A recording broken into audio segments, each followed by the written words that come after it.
Welcome back to the School for Writers podcast. I'm your host, Lauren Marie Fleming, and I have such a beautiful, profound interview today with Logan René. Logan René helped start the Soulcation movement, the Soulcation podcast and events, and they have a university as well now too that teaches stuff. And one of the things that I really wanted to bring her on today to talk to you about is the concept of producing your own book. The idea that there are gatekeepers out in the world who tell you your book is good enough for us to publish it on this publishing platform. Now, I say it mockingly right now, but I mean, I'm all for traditionally published books, but sometimes waiting for some old white guy who runs a big company half a world away from you to say that your book deserves to be out in the world is not something you need to do. Instead, you need to own and step into the power of telling your story now, of waiting for no one else's permission, and of producing your own book. And today, Logan, René, and we're going to help you do just that. So hold on, get your pen and paper out if you have it, and get your notes app up if you're listening on your phone, because this is one of those quotable, change your life type of podcast episodes. I hope you enjoy it as much as I do. Here's my interview with Logan René from Soulcation. Want to be a writer? Want to have a book that you can get out into the world and publish yourself? Well, guess what you got to do? You've got to write. You've got to sit your butt in that chair and do the work. I think we like to think of creativity as something that comes to you in your sleep, or you're visited in it, or it happens every once in a while. No, creativity shows up for those who show up for it. So if you want to be a writer, you need to write. And I have something to help you do just that. It's called my Write More Challenge. For 10 minutes a day, for 10 days, I'm going to help you create the mental and physical space in your life that you need to write. Join today at writemorechallenge.com and spend the next 10 days just simply creating 10 minutes a day in your life for writing. You got it? I'm here for you. You can do it. I believe in you. Get your butt in that chair and write. Find out how at writemorechallenge.com.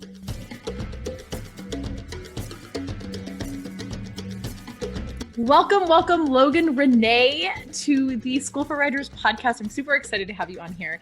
You and we met at FemX quarters, right? We met at a FemX summit, and we were like, hey, I like you. Hey, you're cool. Hey, you're cool. And I loved what you're putting out in the world. And it's been over a year that I've been a follower of yours, and I love what you do, both as Logan René and as Soulcation. So I would love to know, who are you, and how do you exist in this world? What impact are you leaving in this world right now? That's a great question. Yeah. Oh my gosh. So I'm a Mississippi girl at heart. And of course, I reside in California, but those Southern roots are still close to my heart. I love women.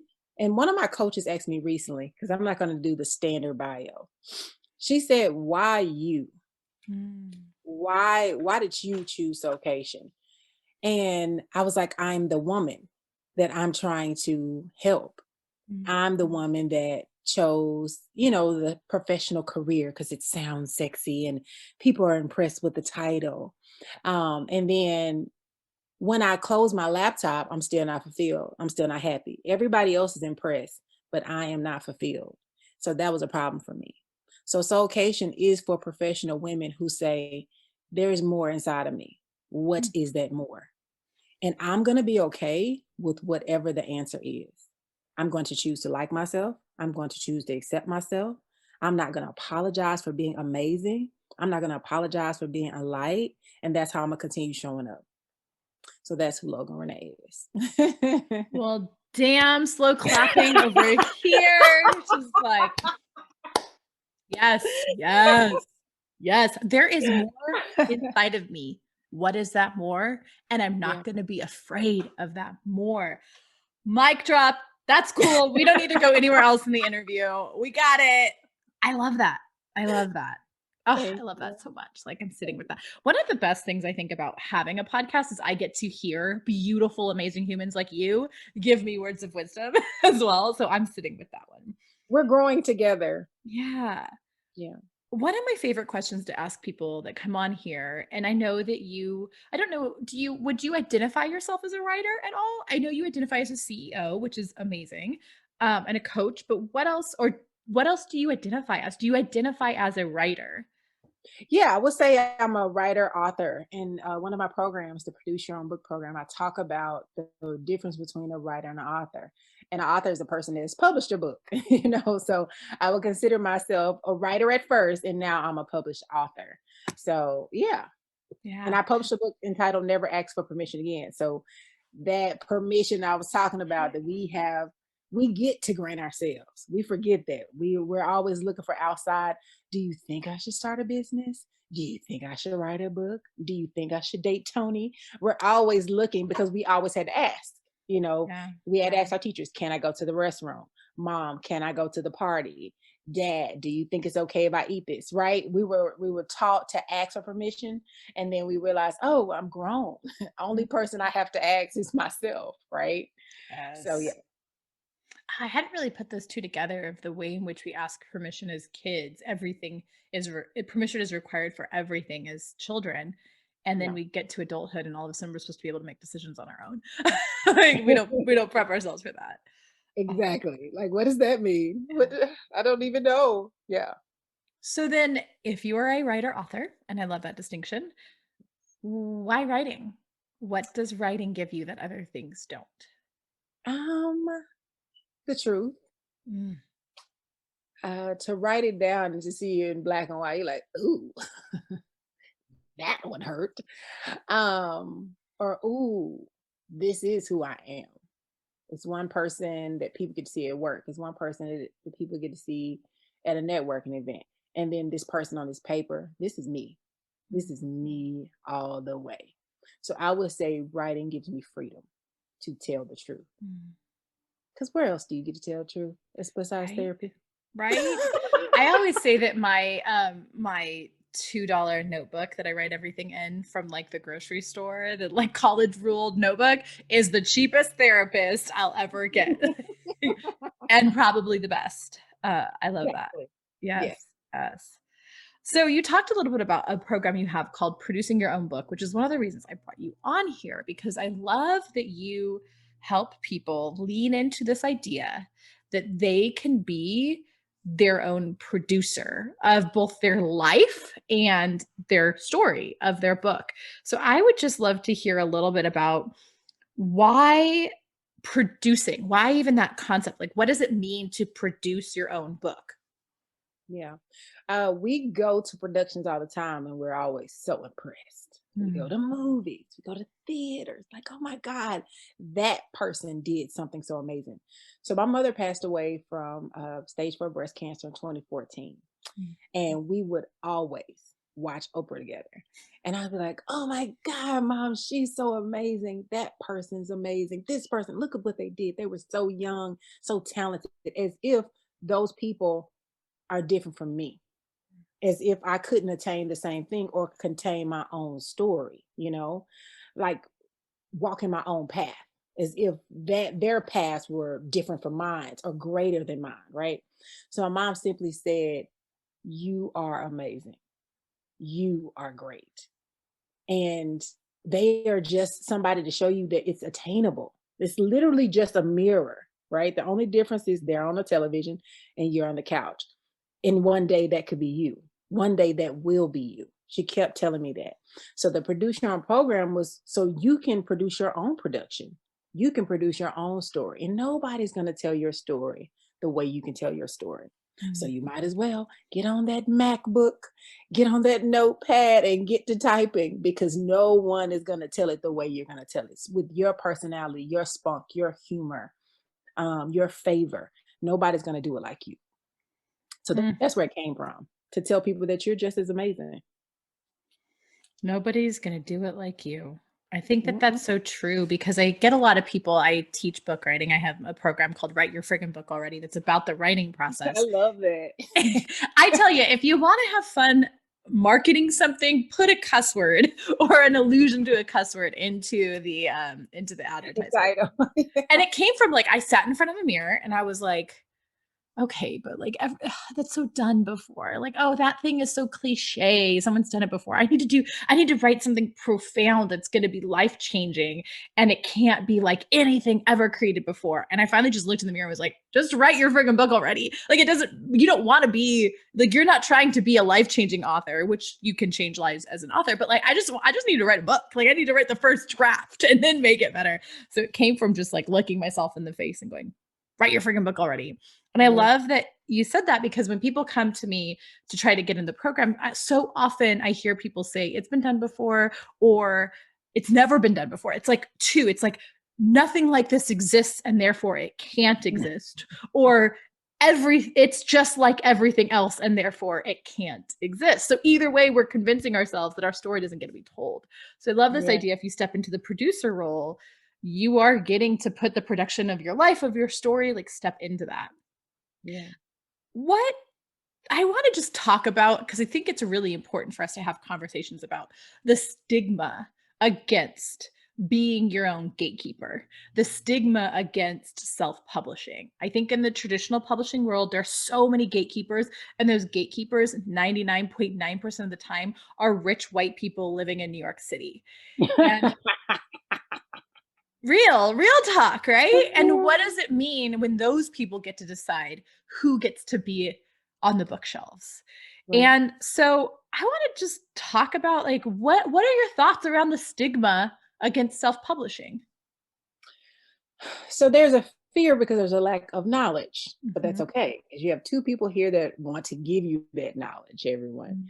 Mm. So I would say be well informed, but informed by the right people. Now there are so many blogs and templates out there that say, "Hey, this is how you self-publish." I would say look at what the person has already done that's giving you the advice, and then just do your recon, and know that it's possible. There's so many successful self-publishers, so you already know that's a lie, that it can't be done. It has been done, it can be done. The question is, do you want to go that route? Do you want to do self-publishing, or do you want to do the traditional publishing? I highly recommend, as a self-publisher, to self-publish your own book. Unless you have a Tony Robbins following, unless your nickname is Lisa Nichols, I would I would just highly recommend. Not saying you're not amazing, not saying you're not great, because you are, and not saying that you could even surpass those people that you look up to. I'm saying with your first book and you're building, you're trying to get into the world of publishing, I would highly recommend to self-publish. And the first thing, and honestly, I don't know about you, Lauren, tell me if you think it's easy, because I think self-publishing is easy. Now, are there steps? Yes. But I think it's easier than going the traditional route. What do you think? I think that it is I have so many things to say what you just said. There's so much. Okay, Okay. I'm going to answer that question. I'm going to answer Okay. that question first. Um, I think that it's not easy. And I think it's not What? easy because everything is easy, Right. but psychology. Like literally, you just said there's a step by like I have on my website, you can find a blog post or a podcast episode explaining exactly what you have to do to self-publish. But Yeah. self that isn't going to get you to sit your butt in that chair and write Oh, the yeah. book. So Yeah. everybody's focused on, okay, so if I write this book, then how do I make it an Amazon bestseller? I'm like, cool, you're skipping to it being published. You're not writing it. I get so many people who come to me and they're like, I want to write a book, but I think I just would rather just like spend decades building my audience and trying to get a book deal and then I'll write the book. I'm like, cool. Or you could write the book. And I have people come to me like, I want to be an Amazon bestseller, or I want to have a self-published book that's going to build my business. I'm like, cool.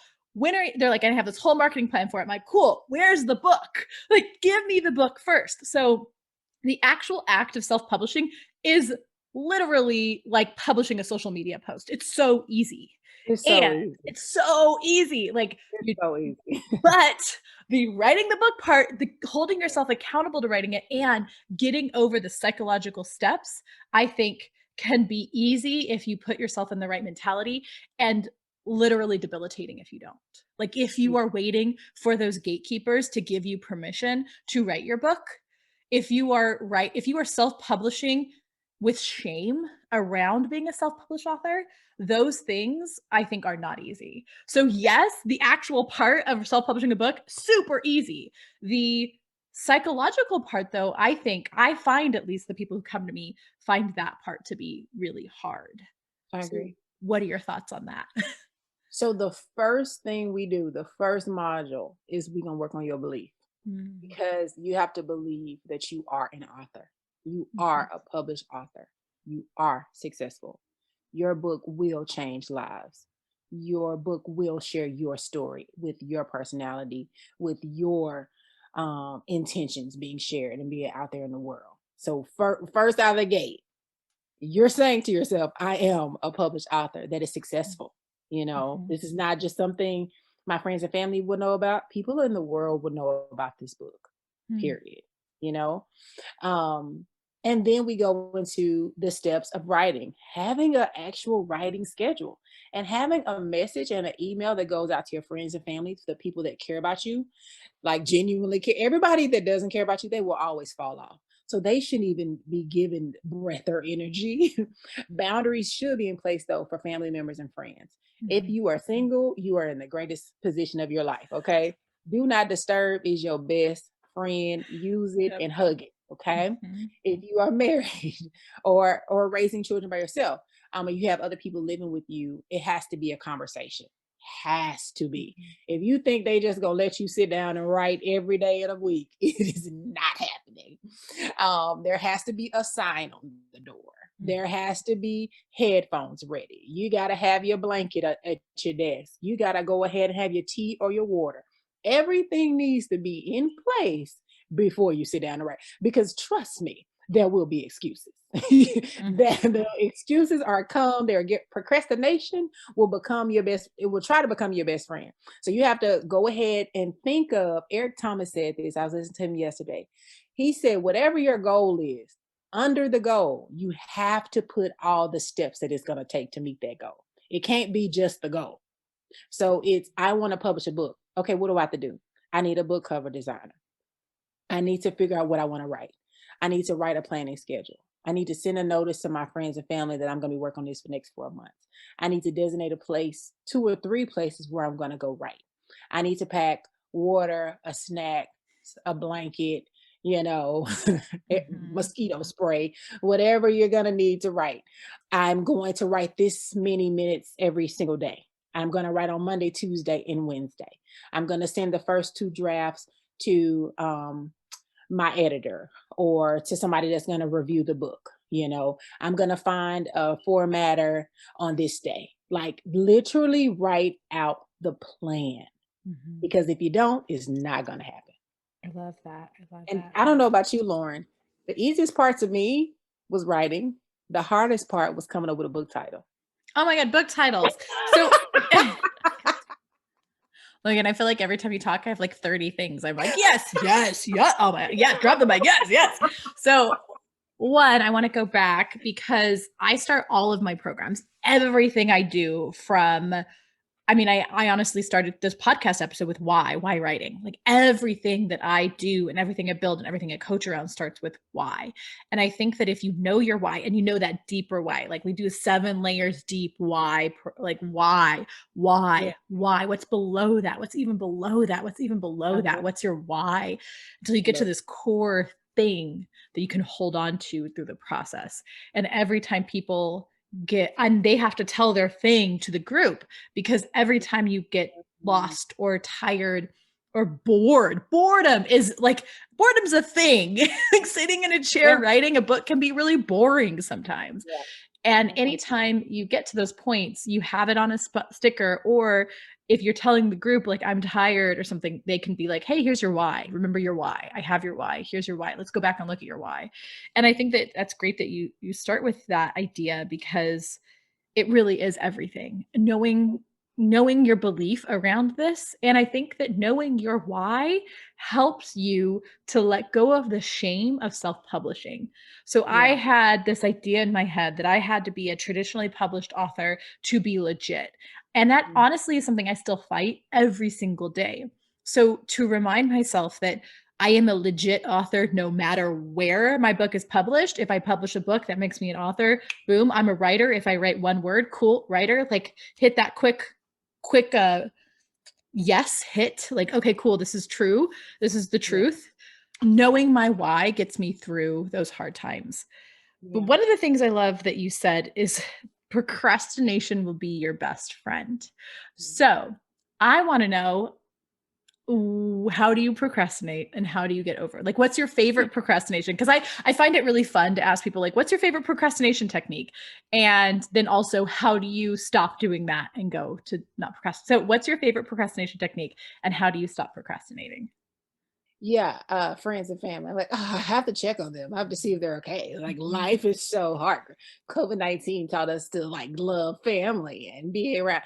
Girl, wasting Yes. time on the phone talking about the same show, talking about the same thing I talked about with somebody else, telling the next person the same thing I told the person before, just wasting time, just literally wasting time. Yeah. So I was out using my family and friends as an excuse to not do work. So how I get out of it is I put my phone on do not disturb. And sometimes I'll put my phone upstairs so I won't Mm, even look at it. Yeah. that's And then great. people are like, where are you? I'm like, listen, you know when my phone on do not disturb, I'm working. You already know. Boundaries are already in place. Yeah. So once you give yourself the permission and the belief to sit your butt in that chair and do the work, Yeah.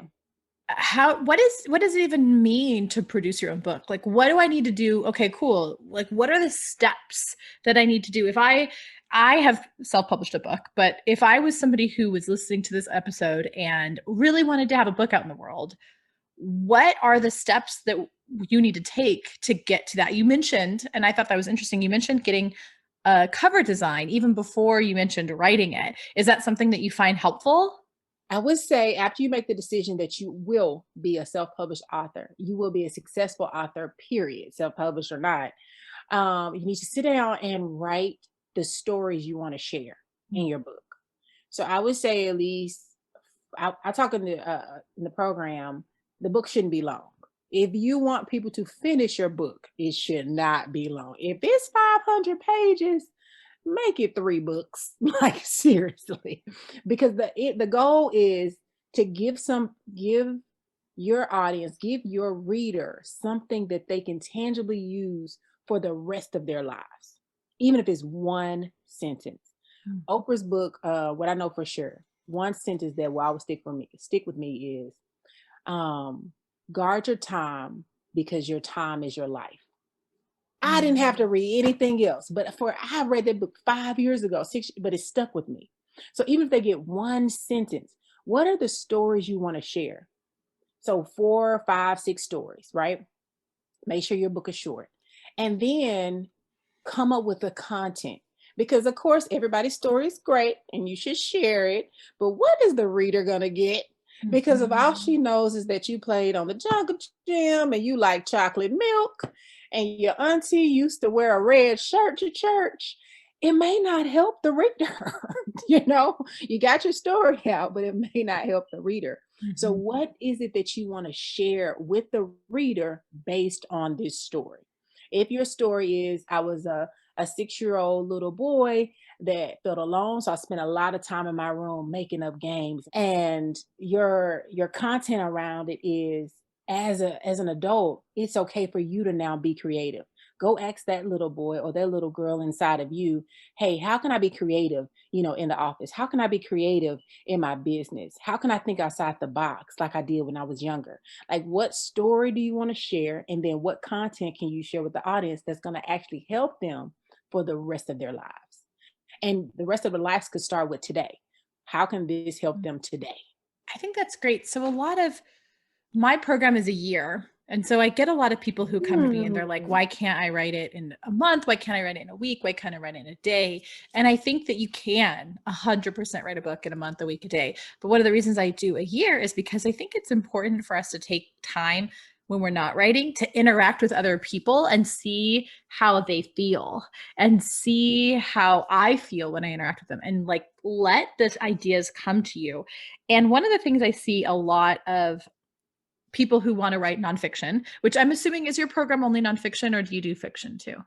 I only do nonfiction. Yes. Yeah. So a lot of the people I see that want to do nonfiction, they want to tell their story, but they haven't yet figured out how to relate it to other people. So I Yes. love that you start with that because I think that that's something that we need to start with telling our story because so often we're silenced. You and I both work with communities that have been silenced for too long and are Yeah. often continually silenced in our communities, in our country, and in where we live. And I think that it's so great that you start with like, okay, tell the story. Yes, start with your story. But then why do I care as a reader? So Why often do I care? why do I care? And I think that one of the reasons self-publishing has so much stigma is people publish their first draft.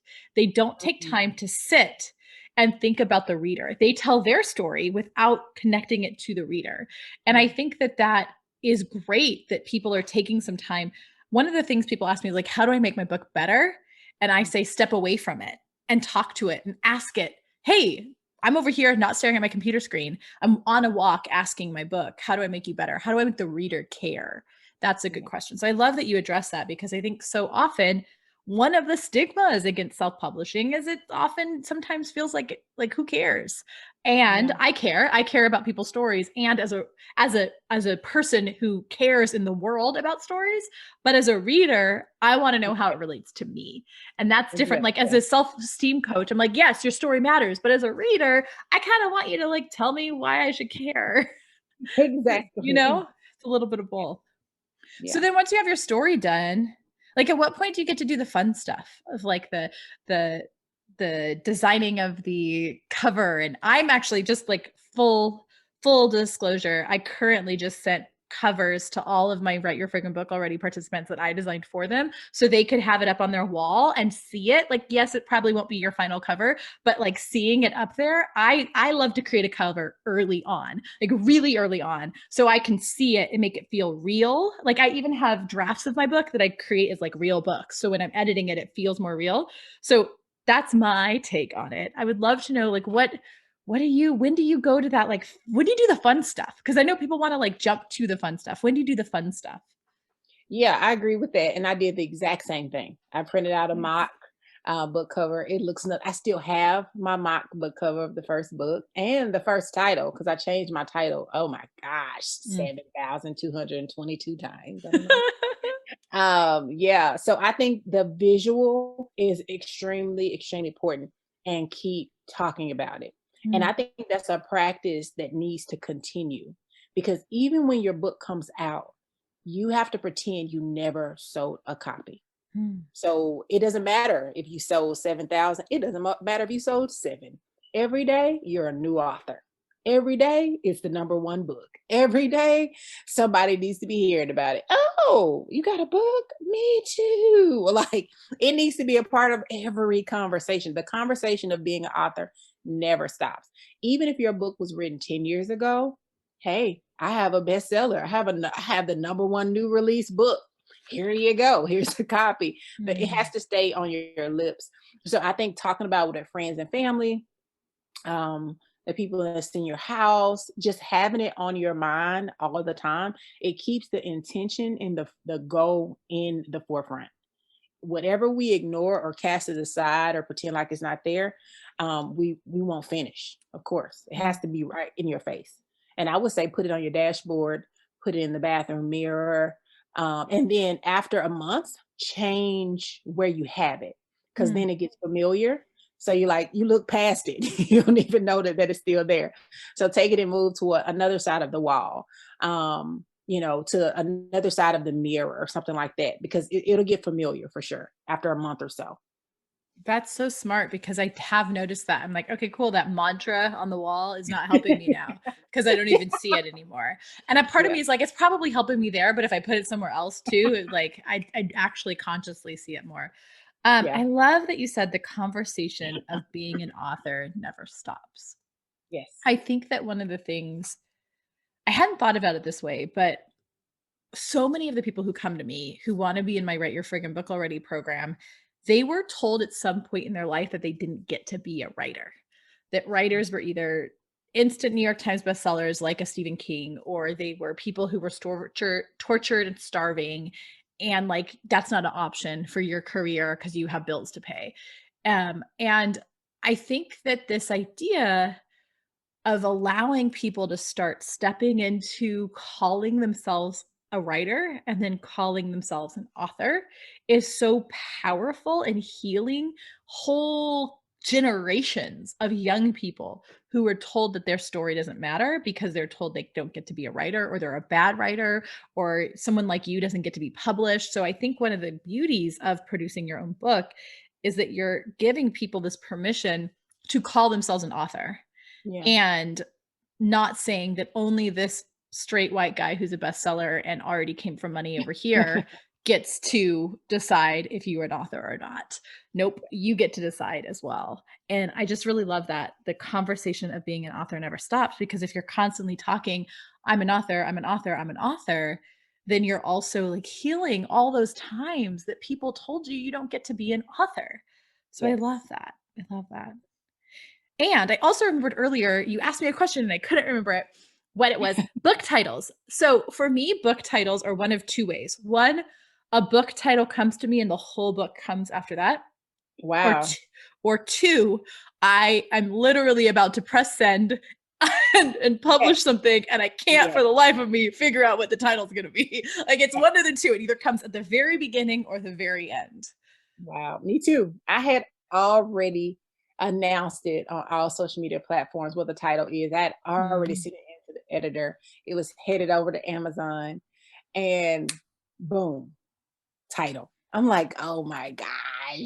I had to change everything. But it was fun and it was worth it because I didn't even like the book title that I had chosen. But I was like, Yeah. I have to put something on here. Yeah. So then when Never Asked for Permission came, it was perfect. And I actually got it from a mentor of mine in conversation. She was like, let's just talk about it. What are you saying in the book? And Mm. she went through this whole thing. She was like, sounds like you're never going to ask for permission again. I was like, oh my God, that's it. It was like the Mm. light had shined down on my forehead or something. I was like, this is perfect. Ah. Yeah. Yes, yes, yes. Yes, yes, yes, yes, yes. I just want to say yes to everything you're saying.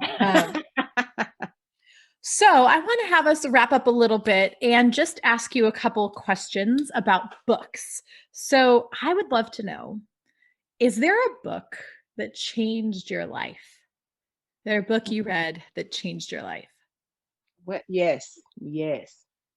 Number one book that I read last year, and it is my number one book now. Because what I know for sure about Oprah Winfrey was number one. Hmm. Oh, can I do two? You can do two. I'm gonna let you do two. Well, I mean, okay, here's the thing. You know how like there's gimmies? Oprah's gonna be your gimme. Like, I'll Yeah, give you Oprah. Like, hell yeah, give you gimme I Oprah. would. I would say she's number three actually. So Okay. Okay, give me the three. Hit me. number one is The Courage to Be Yourself. Hmm. Yeah, by Who wrote it? Susan Patton Thole. Yeah. And she actually came on my podcast. Amazing. I was Mm. like, can you come back every day? Like every single day. Yeah, The Courage to Be Yourself. That book is deep beyond The repair. courage to Like be you can't yourself. even I couldn't even move past page 6. I just had to keep rereading it. I was just like, wow.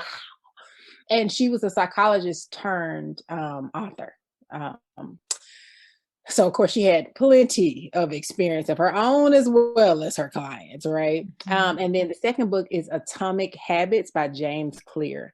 That book changed my entire life and psyche about the goals we want to have, our habits, how we look at life, how we look at ourselves, how to actually keep habits in rotation, how to keep them around instead of having to start over after you did your 30 days or your 60 days or your 66 days, keeping that habit around for a lifetime. So Atomic Habits for sure should be on everybody's shelf. I love it. I love that you just gave me two books that I hadn't heard of yet, and I'm super, super excited to delve into. It's really Yes. excited. So I have another question for you. Yes. What's a book that you want to read but not write?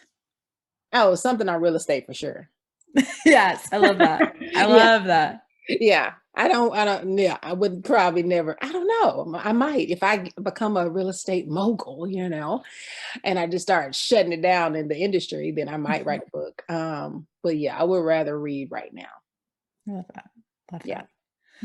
Well, and my third question was why writing, but I just started that with the front. So that are all of my questions for you, except for the one last one, which is if people love you as much as I love you and they want to delve more into working with you or hearing from you, what are some of the ways that they can connect with you? So yeah, soulcation.com. So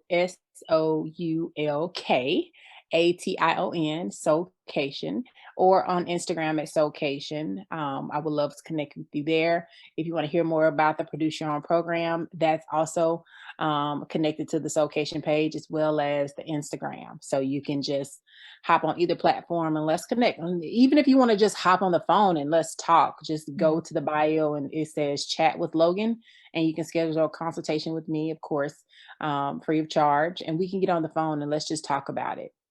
I love it. And I highly suggest following both Logan and Location because they Woo-hoo. make my soul feel good. And their podcast, follow the podcast, makes the soul feel good. Yes, please. iHeart, Spotify, Apple Podcast, the Soulcation Podcast. Would love to have you there. I'm actually going to have you all's favorite person on there pretty soon. So Oprah stay. Winfrey? No, just kidding. No, Miss Lauren. Miss Me, Lauren will be on there. me. But I'm holding space for Oprah as well. Gonna Hey, holding hey. space for Oprah. Okay, Holding that okay, space. Yeah, yeah. okay.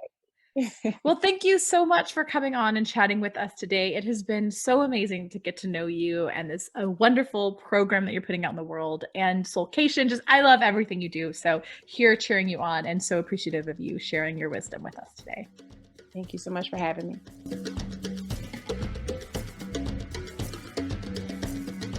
This week's book recommendation I listened to on audiobook on my Libro.fm account, which I'm a huge fan of Libro.fm, and it is The Binding by Bridget Collins. And you all, this is one of those books that just stays with you. Oh, I think about this book. I read it probably 6 months ago. And I know that I'm coming back to it later and talking it a little bit after, but I have sat with this book. I've suggested it to everybody I know. I keep coming back to it. I want to read it again. I want to own it. I want to touch it. I want to hear it again. I want to keep coming back to this book. It's such an intriguing concept.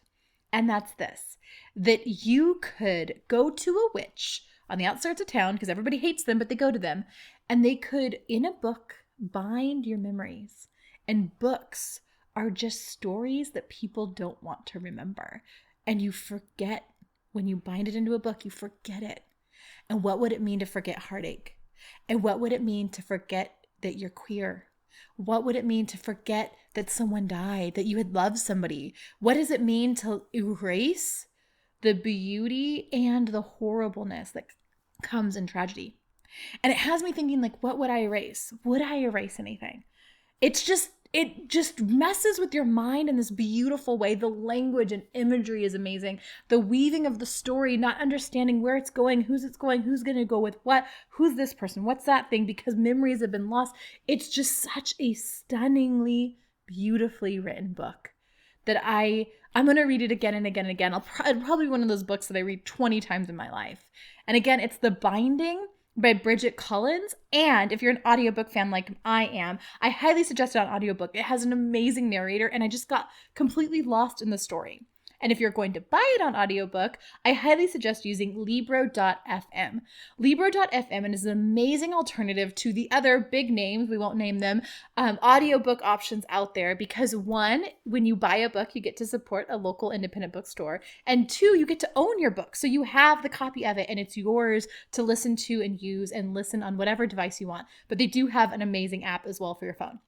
I highly suggest using Libro.fm. We have a link in the bio, which gets us a free audiobook, so I can give you a recommendation, and it gives you a free audiobook as well. So if you use the link in the bio, we both get a free audiobook. So enjoy The Binding by Bridget Collins. It is one of the most beautiful books that I've read in the last year, and I am excited to even read it again. So go grab yourself a copy on audiobook or use our bookshop link to get yourself a physical copy.